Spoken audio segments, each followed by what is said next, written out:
This is the RC transmitter I built last time. And honestly it worked, but it wasn't right.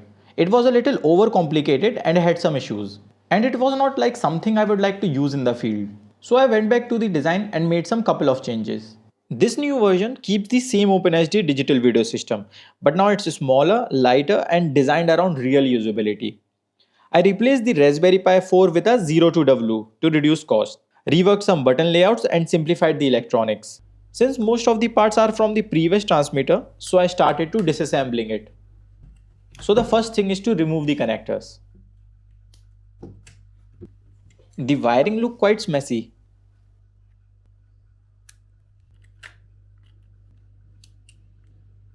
This is the body of the new transmitter. The corner joystick now can easily move as I have increased its space. The tactile switches are same like the previous version. This time the joystick can move freely. Earlier design was tight, so I have to enlarge it with a hairdryer. I have attached the potentiometer, toggle switches and the push buttons. The on and off buttons are placed at the bottom, beside the charging port. One button for OpenHD and the other for the transmitter. The 7-inch Waveshare display is placed in its mount. I have connected everything with silicone wires. This is the previous Modular Electronics and it looks congested. The new version has center cutout for easy installation after the assembly. I have swapped the electronics and attached the lithium-ion cell. Carefully check the voltage from the BMS using a multimeter. Now the main upgrade is that the previous model was charging through a 9V adapter. But this version is charged with a Type-C using a lithium charger module. This is a 1A 2S version. I should have purchased the 2A version as it charges quite slow. The previous version was running using a Pi 4 with 4GB RAM. The OpenHD worked perfect on it, but it was kind of bulky. So this time I thought to use the Pi 02W, which is smaller in size. So I'll be using this HDMI to mini HDMI cable for the display. Now here is one problem with the Pi 0. It has only a single USB port and we have two USB devices to operate, the touch of the display and the Wi-Fi antenna. And you must be thinking I can use the Pi USB head, and definitely I purchased it for that purpose. But later we realized it's not suitable for network device. So I'll be using this Portronics USB hub and it works perfect with the Pi. You can try the other brands too, but this one I have tested it.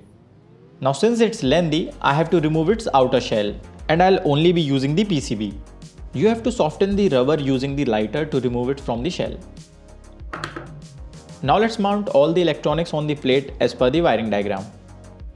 Carefully check the positive, negative, DP and DM wires.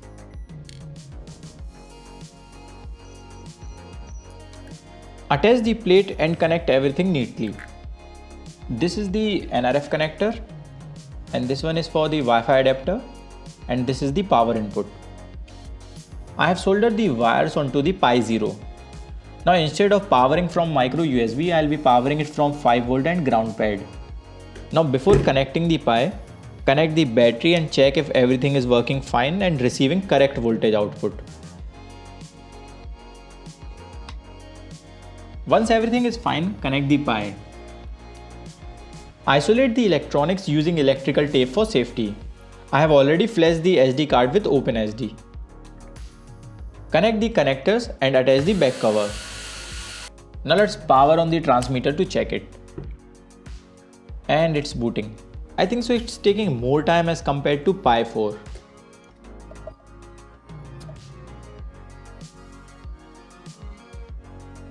Okay, so now it's came. Let's shut it down. And remember not to turn off the button before the display becomes black. Now let's connect the back cover and attach the front covers. The transmitter is ready now and this is how it looks. And this time I'll be using a single addressable LED. For the assembly of OpenHD and transmitter receiver, you can check my previous video by clicking on the I button. Now to test it, I'll use this Mark IV V2 10-inch drone. This is the receiver and here is the OpenHD transmitter. And this is the power button of it. So I have connected the transmitter. Now let's power on the OpenHD unit. It takes some time during the start. So this is how the start menu looks. You can see all the information of the drone. And this is the flight mode button. So it's in position hold mode, altitude hold, stabilize, and then get back to the position hold mode. I generally fly in position hold mode. And you can see this button close to my index finger, so I have assigned it to kill switch. For arming, put the throttle down and slide the slider.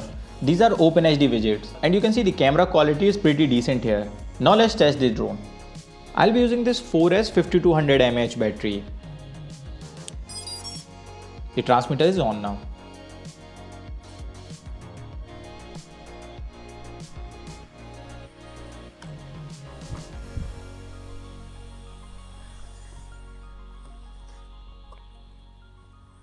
Now let's connect the drone to the mission planner. So let's press the safety switch and let's arm it.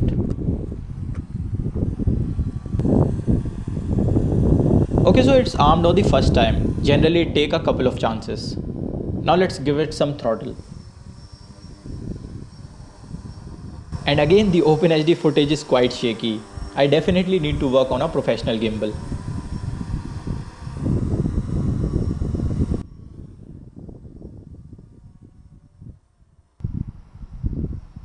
Although the drone is of carbon fiber, but hard mounting the camera directly on the drone is a bad idea. Now let's bring it back.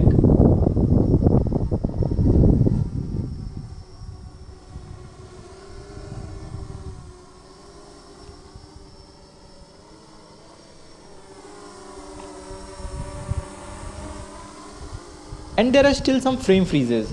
Maybe it's because my air unit storage is full.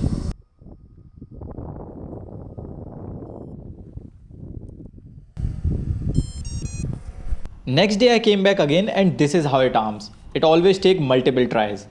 It always gives yaw inconsistent error. I forgot it's in stable mode and I centered the stick. So it just accelerated.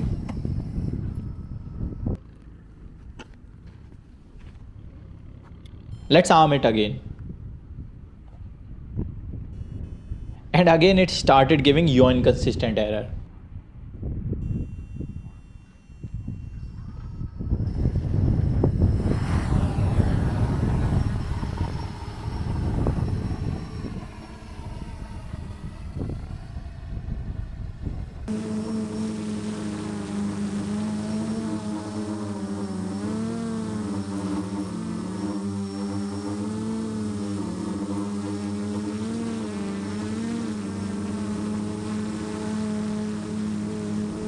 Apart from the shakiness, the video quality is quite good. The footage is completely raw and looks decent from a 5 megapixel camera. In fact, you can see those buffaloes clearly from a far distance and compare it with the Osmo Action footage. Now let me give you a glimpse of the controller feed. It was really a sunny day and I also forgot the shades of the transmitter. So I have to get in the trunk to show you the feed. You can see the feed looks great. Not like the DJI, but from a DIY aspect.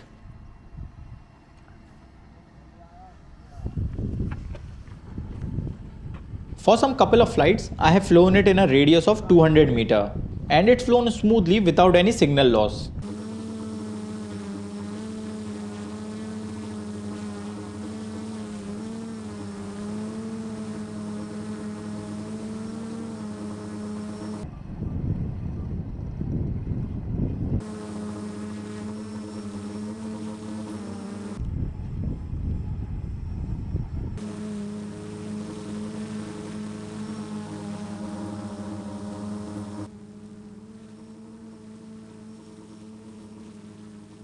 I think so this camera has a built-in zoom. Look at the tractor passing by.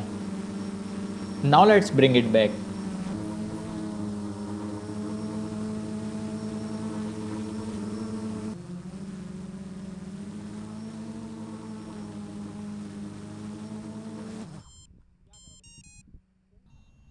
I have also flown it in the evening to see how the screen looks in the dark.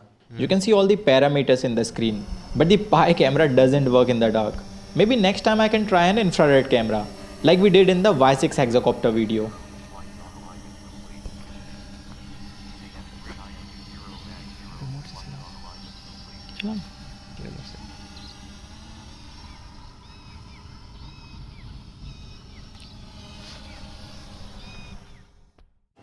This controller is perfect to fly the drone. Now let me tell you why the yaw inconsistent was coming.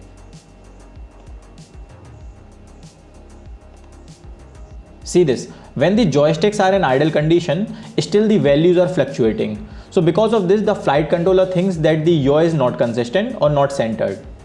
Now to solve this issue, either we can create a dead zone of around 30 to 40 value around this joystick. So we can do that in full parameter list. So even when the values are fluctuating, the flight controller can still arm, and this is what I did. Or you can use these Hall effect joysticks, which are not cheap but are more accurate. Which leaves me to make the next version using these Hall effect joysticks and a LoRa module. And this screen is not made for a super sunny day. It doesn't have any anti-reflecting coating or something like that, but it works well with a shade. And regarding the NRF range, I haven't tested it for more than 250 meters. Maybe it can reach beyond that, I'll check it later. So if you want to make this for yourself, then all the files are in the description along with the updated wiring diagram. So if you have liked this video and found it informative, then please like, share and subscribe to my Mac Ninja YouTube channel. Thank you guys for watching it. I'll catch you later with the next project.